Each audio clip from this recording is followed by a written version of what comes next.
April 14 నాడు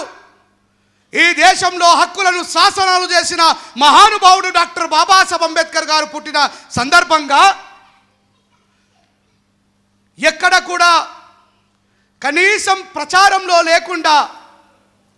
మూఢనమ్మకాల నిర్మూలన సంఘం అంటే ఐకమత్యానికి ఆదర్శమని చాటి చెప్పడం కోసం పుట్టవలిగి చీమలట్లొస్తారో ఆ చీమల్లాంటి ఐక్యతను చాటిన మీ అందరికీ కూడా శిరస్సు వంచి హృదయపూర్వకమైనటువంటి జై భీమ్ను తెలియజేస్తా ఉన్నాను.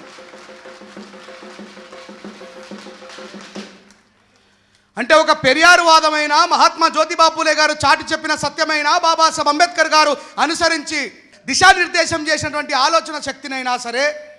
ఈ సమాజంలో కులాన్ని రూపుమాపుతూ మతం యొక్క మౌఢ్యాన్ని దాటుతూ మనిషిని మనిషిగా ప్రేమించే ఒక సామ్రాజ్యాన్ని సృష్టించడానికి మీరందరూ కదిలినటువంటి